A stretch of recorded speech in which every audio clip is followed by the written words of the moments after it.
The pain was a dull, persistent throb in my side, a constant reminder of the surgeon's work. 63 years old, recently discharged. I moved with the slow, deliberate care of a man pieced back together, each breath a small victory against the lingering ache. My small apartment felt alien, the silence amplified by my own fragility. I was dependent, tethered to medication schedules, and the careful instructions of nurses. The world outside felt distant, unimportant. I had seen enough of it. Then the phone rang. It was Miriam, my lawyer, her voice crisp and efficient, cutting through the haze of my recovery. "Mr. Peterson," she said, her tone softening slightly. "I have some news. A lawsuit. Stalking." The word hung in the air. Absurd. Impossible. Stalking. I gripped the phone, a cold dread seeping into my already weary bones. I was barely able to walk, let alone stalk anyone.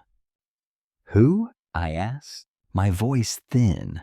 "Who is accusing me?" "A woman named Clara Jenkins." Miriam paused. "She claims you have been harassing her for months." I closed my eyes. The world was playing a cruel joke. I had nothing left to lose, it seemed. Not my health, not my peace. Now, not even my good name. The accusations accumulated, a bizarre tapestry woven from fabrications. Photographs arrived. Grainy images of a man standing outside Clara Jenkins' apartment, a figure vaguely resembling me, captured by surveillance cameras. Phone records showed calls made from a burner phone, calls described by Clara as menacing, filled with heavy breathing and implied threats. Eyewitnesses, neighbors from her buildings, offered descriptions of a persistent, shadowy presence. A man who loitered, who watched. The cruel absurdity of it all tightened a band around my chest. I was hospitalized for a month. I told Miriam, my voice flat, almost pleading. My surgery, the recovery. I could barely lift a spoon. How could I have done any of this? The timeline was irrefutable. My surgical incision, still tender, was proof. Yet, the evidence against me, meticulously gathered, painted a different picture. The psychological horror was profound. It felt as though a stranger had stolen my face, my name, my life, then twisted it into something monstrous. My identity, a quiet, unremarkable existence, was being rewritten by others, by a malicious, unseen hand. Miriam presented the photos in her office, spreading them across the polished mahogany. "It's not me," I said, pointing to the man's posture, the way he held his shoulders. "He's younger, stronger." There was a subtle difference in the hairline, a sharper cut to the jaw. Miriam, ever pragmatic, had already begun her own quiet investigation. She had noted the inconsistencies, the slightly blurred details that a casual observer might miss. "We need to find this man," she said, her gaze steady, confirming my growing fear. "We need to find the person who looks exactly like you." The search began with quiet precisions. Miriam's investigator, a former police detective named Miller, worked with an almost invisible touch. Social media profiles were scrutinized, then real estate listings, old yearbooks. The digital breadcrumbs led to a series of dead ends, then a flicker of something, a faded photograph on a distant relative's genealogy site. A man with an uncanny resemblance to me, but younger, bolder in his gaze. His name was Elias Thorne, a half-brother I barely knew, estranged for decades. Thorne, I mumbled, a name that felt like a stone in my mouth. We shared a father, a brief, troubled union before he vanished. Thorne had always been a shadow, a whisper in my family's past. Miller's digital forensic team traced the burner phone to a cluster of ghost accounts, then to an IP address that bounced through various offshore proxies before landing in a small, nondescript office building in the city's financial district. Fake profiles, carefully constructed to mirror my public persona, had been used to gather information about Clara Jenkins, her routines, her vulnerabilities. Phone number spoofing had masked the calls, making them appear to originate from my old landlines. The truth, painstakingly assembled, was more insidious than a simple misunderstanding. It was a calculated, deliberate act of impersonation, designed to destroy me. The confrontation was brief, sharp, and controlled. It happened in the glass-walled conference room of Miriam's firm, the city skyline a distant, indifferent backdrop. Elias Thorne sat across the table from me, impeccably dressed, his face a chilling mirror of my own, but hardened by a lifetime of unseen bitterness.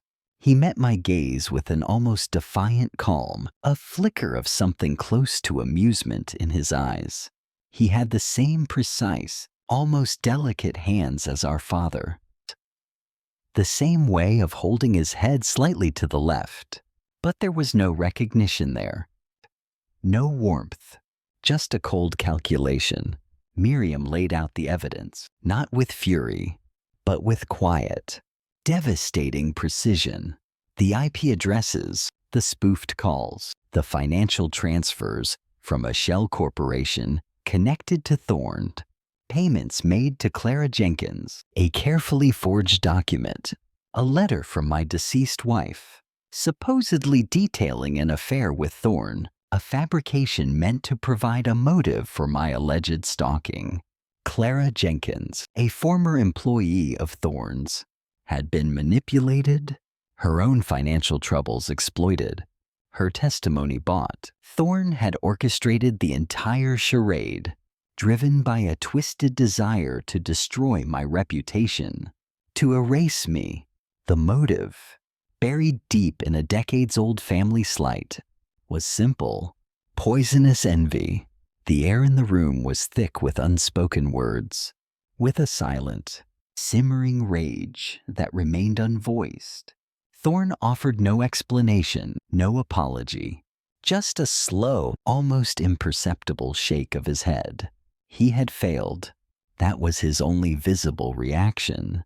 The game was over. The physical recovery was slow, a marathon rather than a sprint.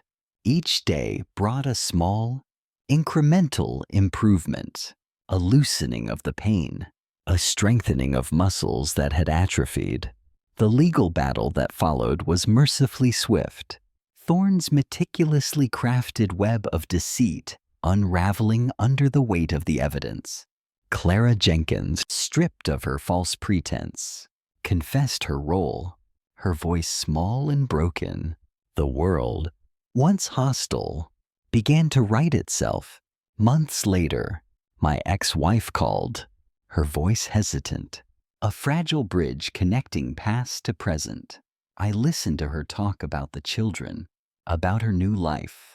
There was no mention of the lawsuit, no apology, just the quiet acknowledgement of a shared history, now fractured beyond repair. We spoke of mundane things, of weather and small, insignificant events. The conversation ended with a polite goodbye, a final, unspoken farewell to a chapter that had closed. I sat by my window, watching the rain fall, each drop tracing a line on the glass. The experience had taught me a bitter truth. Technology, a tool of connection, could also be a weapon. Distorting identity, rewriting lives, reputation, once a sturdy edifice, could be dismantled brick by a determined manipulator. Yet, truth, however slow its journey, however faint its trace, eventually found its way to the surface. Human endurance, I realized, was not about avoiding the storm, but about weathering it, about finding the quiet strength to stand firm When the world conspires to break you. The world moved on, indifferent to my private battle. But I was changed. I was heavier, quieter, more reflective. I understood then, truth does not always prevail quickly, but it always leaves a trace.